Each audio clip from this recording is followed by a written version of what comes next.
So, this is something that's been doing the rounds lately for anyone who's into anime and manga, at least contemporarily. You probably heard about this if you're on the internet at all, whether you're interested in JoJo's or not. It's a crazy situation. I don't claim to be an expert on it, but I think I know enough to have an informed take. And I've talked about it a lot on Twitter. I've talked about it a lot generally on social media. I've talked about it in streams. I've talked about it in Discord. But I kind of wanted to get my opinion out there because I think it's a nuanced discussion to have for which people sometimes aren't very nuanced and are kind of throwing straw men all over the place. And I don't know. The JoJo's Part 7 anime adaptation, marketing, schedule situation, it's all over the place, and I just want to give my take on it. So basically, for context, I got for years. I'm not gonna spend a great deal of time talking about this, but my relationship with the series is for years I really respected JoJo's, but never really super liked or didn't really love the series. I never thought any of its parts were all that good. I really respected 5 and 6. And this is only the anime. I haven't read it yet. I plan to in the future because of what I'll get into in a second. But I really respected 5 and 6. I liked Part 7. Sorry, Part 4. I didn't really like Parts 1 to 3. I don't really care for them. I think there are good elements to them, but I think overall they're not good adaptations. I don't think they're very good. Is that due to the story? Is that due to the adaptation screwing with the pacing? Maybe both. I don't really know. We'll see when I properly read it for the first time. And the reason I want to read it for the first time in the future is because this past year I checked out Part 7. I read it on stream, I shared my experience with it, and it's the first JoJo story that I feel I thoroughly love. I thought it was amazing. Don't want to spoil, but my top 100 lists that are coming out next week, JoJo's Part 7 will be somewhere in the protagonist-antagonist fiction conversation in one way or another. I love Part 7, and it made me retroactively be like, I appreciate the series a bit more as a result, and I want to read it for the first time, because maybe JoJo's works with me best as a manga. But regardless, I was really interested in the anime because I love anime. I love adaptations in general. I love seeing what adaptations can do creatively. And yeah, so quick thoughts on the first episode. I watched that as well. I shared my reaction with people. That's over on Patreon. If you're interested. My first watch of the episode. I really liked the first watch. I think it streamlines some things, it cuts some things, some of which will be potentially rearranged, some of which I think is just cut. And so it's not perfect. I think there are some things that are cut that shouldn't be cut, but they do some rearranging stuff. Like, they do stuff with Johnny's monologue about Gyro winning and putting it right at the end of the episode after he wins.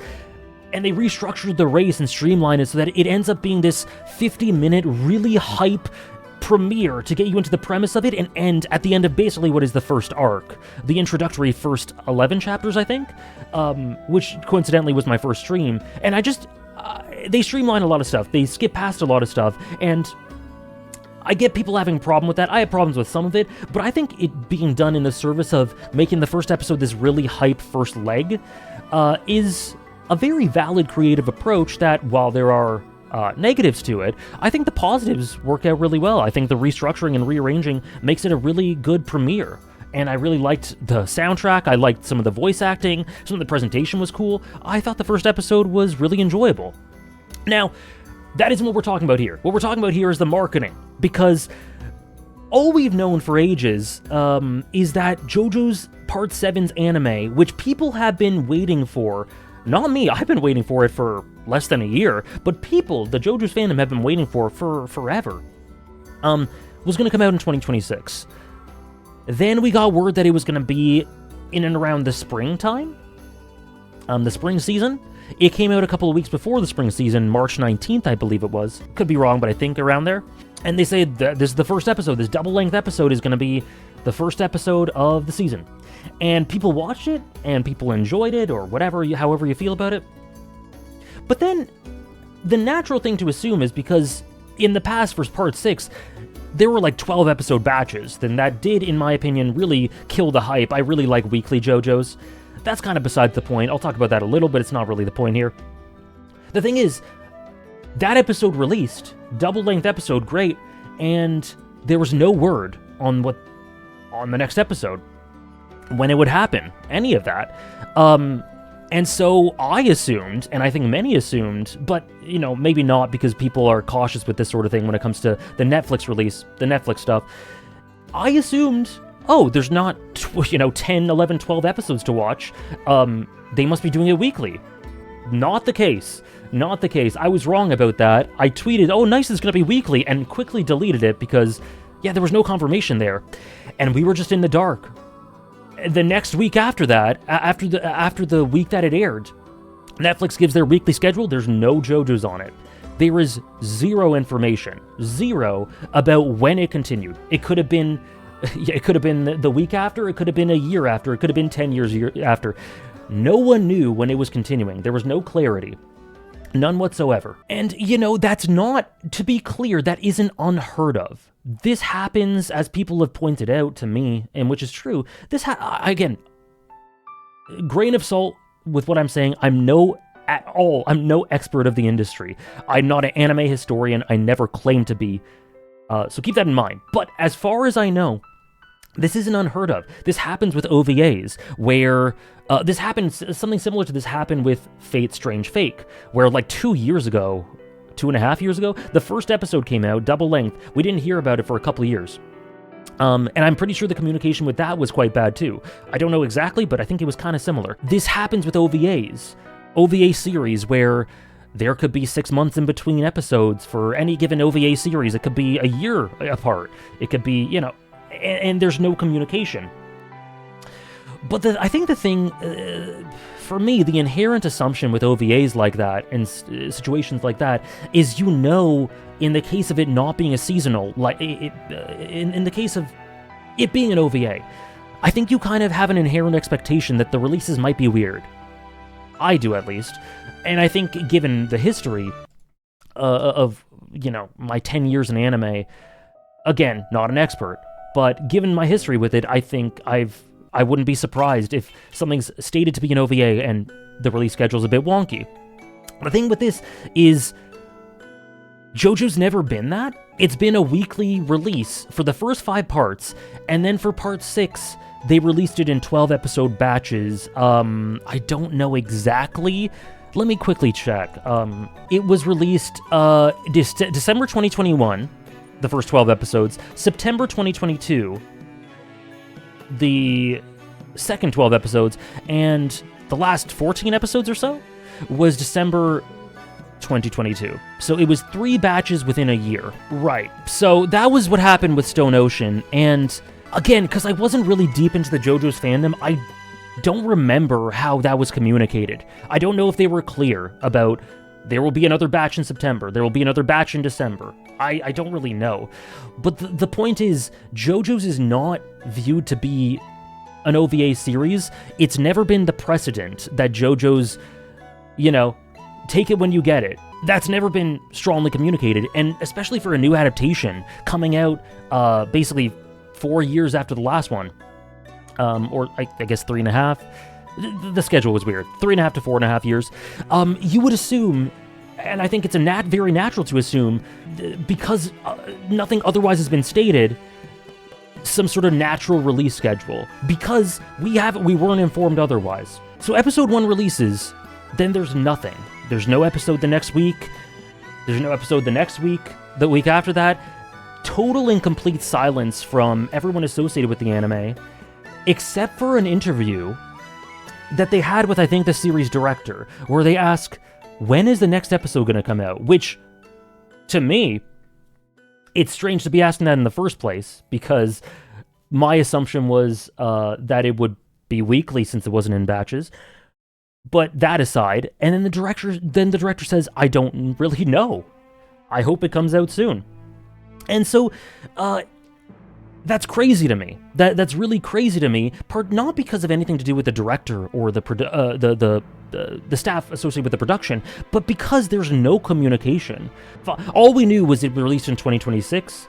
We were left to guess about the release schedule and production schedule after that, and the natural assumption, because we weren't told otherwise, was that it would be fairly regular. You know, either the batches like Stone Ocean, or weekly like every other part, or the batches like Beastars, like Netflix just released Beastars in a batch, or weekly like I think there's another anime they're releasing weekly. I can't remember off the top of my head. But then we had this tweet come out the other day, which is Netflix saying, "Thank you for all the incredible support for Steel Ball Run. It's in production. It'll be available eventually. We're doing a split core release across the entire run of episodes. Next core second stage will begin streaming in fall on Netflix weekly." They say this is part of the original plan. And my take on that is basically this. Yes, I do like my own tweets. I found that actually helped people. Some people were following me and they weren't getting my tweets on their page. I found liking them helped. So anyway, I said, selfishly, I find it a bit annoying to have to wait 6 months after the premiere, but whatever. The main problem with all this is that the poor marketing and the main problem with all this was the poor marketing and total lack of communication and clarity. If they just said this a month ago, lots of problems would have been alleviated. I then also said, it seems like this was the plan all along, but then it makes you wonder why they didn't just say that earlier. Was it a master plan to garner hype for the series after the first episode? Maybe, and if so, maybe it's paid off in that sense. I don't particularly know or care, I just know my feelings on the matter, and I think clarity is important, especially considering that this was apparently the release structure from the start. Now, I do believe that this was the release structure from the start. Cynics may say this they just kind of scrounged this together, and this wasn't really the plan initially. But I think it was the release schedule from the start, primarily because a leak happened a little while back where someone said, yeah, don't ask how, but I got this information, this leak on Reddit, where this person says, yeah, this is what the release schedule is going to be. March 2026, 1 episode. September 2026, fall, 11 episodes. June 2027, October 2027, May 2028.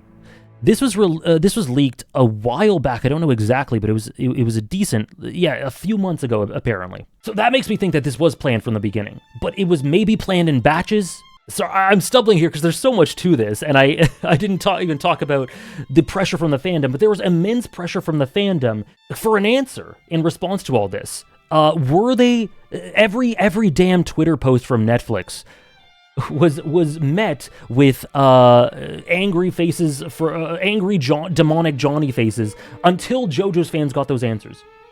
Until they finally 2.5 weeks later, 3 weeks later, Netflix gave us this statement. So I think they maybe switched it to weekly in response to that because it was clear that weekly was what the fandom wanted. I don't know exactly. My point is that I totally believe that they planned this from the beginning. I believe them when they say that because of that leak. However, if that is the case, why not say that from the start? Personally, like I said in my tweet, a lot of the problems stem from the lack of clarity and communication. Of course, I don't love the release schedule. I don't love having to wait 6 months to see it. I'd rather it all just air, maybe 24 episodes, 2 core.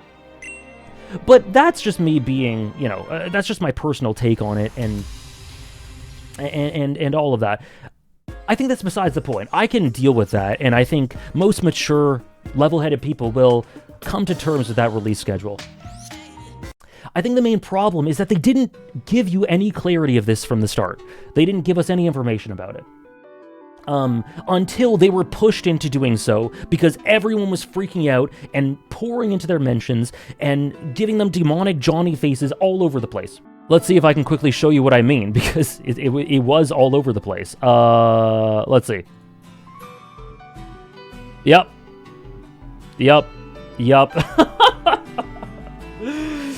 So I think that was a response to that.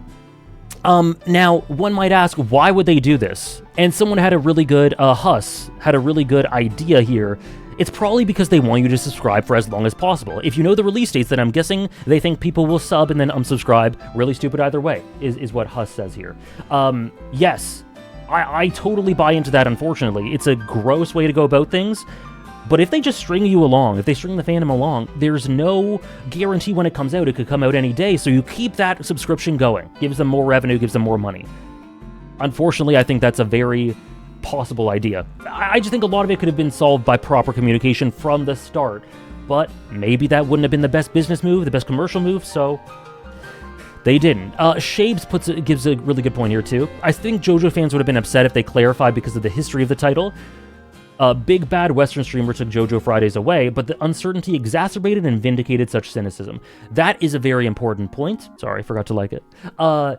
Because it's true. I don't mean to portray that the JoJo's fandom were saints in this.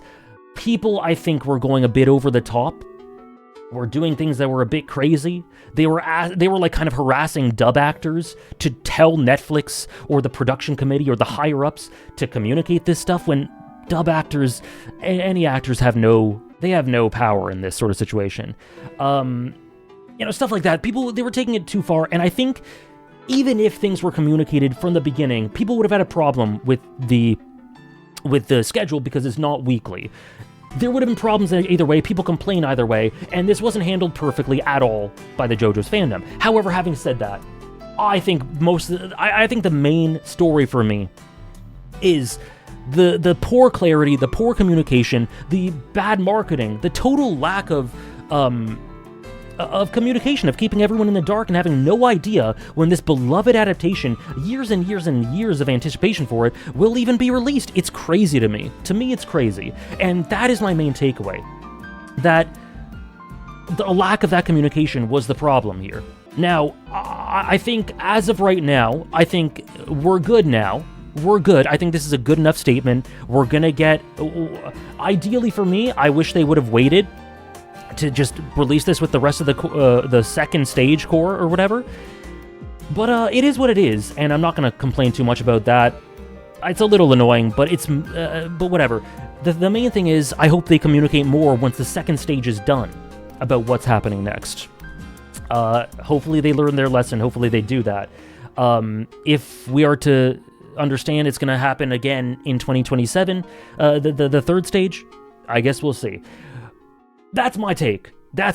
There was no clarity, there was no communication until they were forced into it because they had no choice because of fans going insane. One more thing to add about this, actually, is that some people said, some people have argued a bit with me back and forth about how they wanted to give us a treat to release the first episode really early, and because of that...